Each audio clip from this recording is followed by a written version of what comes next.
Hey guys, welcome to our channel Sonic Score. আজকে আমরা review করব একটি AI earbud Poco EQ27. আমরা কথা বলবো এর box content, build quality, app and connectivity, sound quality, ANC and ENC, AI features, battery backup and charging time নিয়ে। তো চলুন শুরু করা যাক। বক্সটিতে আপনারা পাচ্ছেন একটি user manual, earbuds with charging case, USB to Type-C cable and extra silicone ear tips.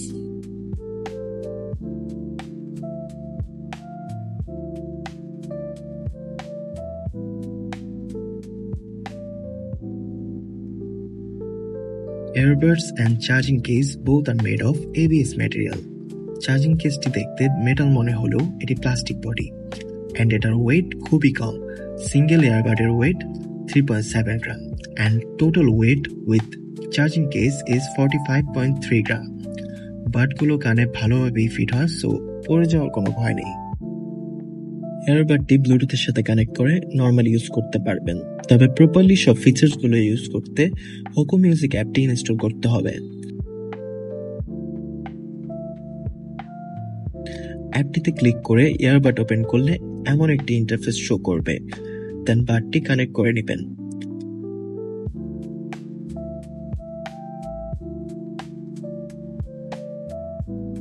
Connect করার পর বেশ কিছু ফিচার্স দেখতে পাবেন, ANC, transparency, different sound mode,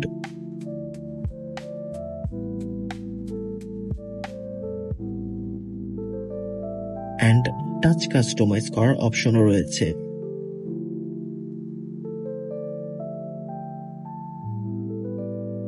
এতে ব্লুটুথ 5.4 ইউজ করা হয়েছে, সো এটার কানেক্টিভিটি ইজ ভেরি স্ট্রং।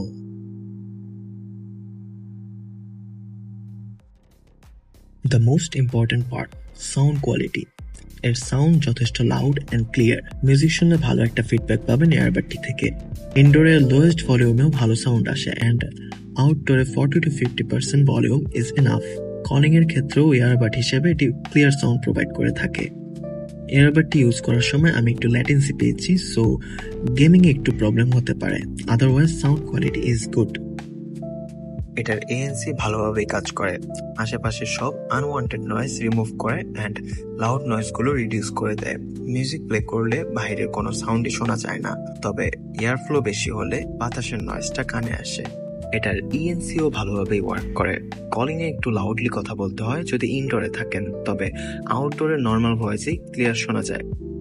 এটায় ট্রান্সপারেন্সি মোডও রয়েছে, এটি অন করলে আপনি মিউজিকের পাশাপাশি বাইরের সাউন্ডগুলো শুনতে পাবেন অ্যান্ড এর মাইকের কোয়ালিটি ভালো হওয়ায় এয়ারবাডটি কানে আছে খুব একটা ফিল হয় না। অ্যাপের মাধ্যমে ANC, স্ট্যান্ডার্ড অ্যান্ড ট্রান্সপারেন্সি মোডগুলো কন্ট্রোল করতে পারবেন।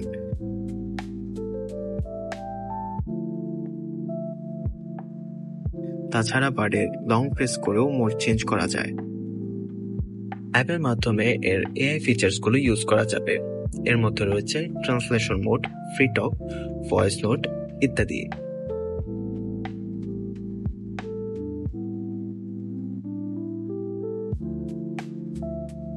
সত্যি বলতে এগুলো তেমন ইউজফুল নয়, তবে অপশনগুলো দেওয়া আছে এন্ড আপনি ইউজ করতে পারবেন। পোকো ক্লেম করছে এই এয়ারবাডটি 7 ঘন্টার ব্যাকআপ দিবে and with ANC on 6 hours. ANC, transparency and standard এই তিনটি মোডে আমি এয়ারবাডটি ফ্রিলি ইউজ করেছি and টোটাল 6.15 hours এর মতো এটি ব্যাকআপ দিয়েছে, which is decent, not too good, not so bad. Left বাডটি 6 ঘন্টা 15 মিনিটস এর ব্যাকআপ দিলেও রাইট বাডটি 6 ঘন্টা ডেড হয়ে যায়। ফোনের সাথে মেইন কানেক্টিভিটি হোল্ড করার কারণে এই ডিফারেন্সটি হতে পারে। এবার আসি চার্জিং টাইমে। এয়ারবাডস গুলো ফুল চার্জ হতে সময় লাগে 1 ঘন্টা 15 মিনিটস এর মতো অ্যান্ড চার্জিং কেসটি ফুল চার্জ হতে টাইম নেয় 1 ঘন্টা 20 মিনিট। তো এই ছিল আজকের রিভিউ। সম্পূর্ণটা আপনাদের নিকট তুলে ধরার চেষ্টা করেছি। তবুও কোনো প্রশ্ন থাকলে কমেন্ট করে জানাতে পারেন। ধন্যবাদ।